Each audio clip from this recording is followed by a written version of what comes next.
আসসালামু আলাইকুম আরহামাতুল্লাহ। প্রিয় বন্ধুরা, রাসেল ভাইপার এই সাপটিকে হত্যা করা নিয়ে ইসলাম কি বলে, চলুন দলিল সহ আপনাদেরকে আজকে আলোচনাটি দেখাচ্ছি। নবীজি সাল্লাল্লাহু আলাইহি সাল্লাম ইরশাদ করেছেন, কোনো সাপ মারার আগে 3বার তাকে সাবধান করবে, এরপর যদি সে গর্ত থেকে বের হয় তখন তাকে মেরে ফেলবে, কেননা সে শয়তান।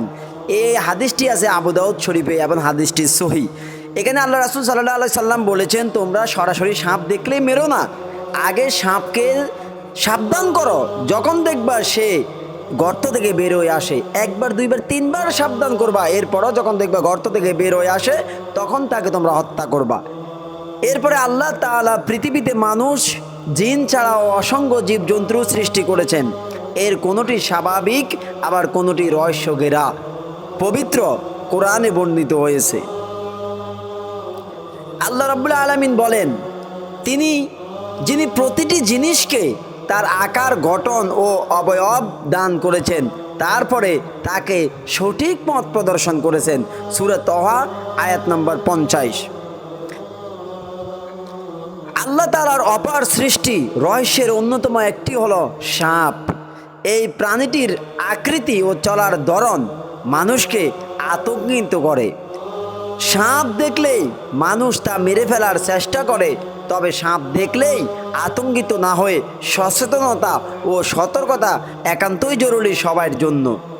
সাপের দ্বারা ক্ষতির আশঙ্কা থাকলে তা মারতে বাধা নেই, তবে সাপ মারার আগে আমাদের করণীয় হলো এই সাপ আমাদের ক্ষতি করবে কিনা সেই ব্যাপারে নিশ্চিত হওয়া। এই ব্যাপারে হাদিসেও খুব সুন্দর নিয়ম উল্লেখ রয়েছে। এবার আসুন রাসেল ভাইপার। এতক্ষণ আমি আপনাদেরকে সাপ সম্পর্কে বিস্তারিত জানিয়েছি যে আল্লাহর নবী এবং ইসলাম সাপ সম্পর্কে কি বলে, তাদেরকে কি মারবো না ছেড়ে দেব। এবার আমি আপনাদের সামনে আলোচনা করব রাসেল ভাইপার নিয়ে। আপনারা সকলে জানেন এই রাসেল ভাইপার সাপটি অনেক ভয়ঙ্কর, এবং গবেষকরা গবেষণা করে তারা বলেছেন এই রাসেল ভাইপার সাপ পৃথিবীতে তার স্থান 5ম নাম্বার, তার বিষাক্ত বিষের ধারা 5 নাম্বার। তবে এই সাপটি আক্রমণের দিক দিয়ে নাম্বার 1। ইতিপূর্বে রাসেল ভাইপার বাংলাদেশে যেভাবে হামলা আক্রমণ করতেছে আমরা সবাই জানি। বিভিন্ন খেতে খামারে, যে ক্ষেতগুলিতে আমাদের কৃষকরা ফসল বোনায়, যে খামার খেতে ধান বোনায়, বিভিন্ন রকম ফসল তৈরি করে, আজকে রাসেল ভাইপারের আতঙ্কের কারণে তারা অনেকেই খেতে নামতে ভয় পায়। কারণ আপনারা ভালো করে লক্ষ্য করলে দেখবেন এই রাসেল ভাইপারের চেহারা আর মাটির চেহারা একই, এবং গবেষণার মাধ্যমে উঠে এসেছে, গবেষকরা বলেছেন রাসেল ভাইপার ধান খেতে, বিভিন্ন খেতে খামারে এরা বেশি থাকে। কেন? কারণ ওখানে ইঁদুর থাকে, বিভিন্ন পোকামাকড় থাকে, আর এইগুলোকে রাসেল ভাইপার আক্রমণ করে তার খাদ্য হিসাবে গ্রহণ করে। এখন আক্রমণ করে সে গ্রহণ করে ঠিক, তবে আমাদের কৃষকরা যখন ওই খেতে খামারে নামে তখন তাদের উপর আক্রমণ করে। ইতিপূর্বে আপনারা দেখেছেন প্রায় 70টিরও অঞ্চলে, জেলায় রাসেল ভাইপার ছড়িয়ে পড়েছে, এবং বিভিন্ন জায়গায় 20 জনেরও অধিক এ পর্যন্ত অনেকে মারা গেছে, অনেককে দংশন করেছে। এবং গবেষণায় উঠে এসেছে এই রাসেল ভাইপারের বিষ এত মারাত্মক, যদি কাউকে দংশন করে তাকে 45 থেকে 2 ঘন্টার ভিতরে যদি অ্যান্টিবায়োটিক না দেওয়া হয় যথাযথভাবে, তাহলে সেই লোক মৃত্যুবরণ করতে পারে, এবং এর বিষ এত মারাত্মক আমরা সকলে জানি।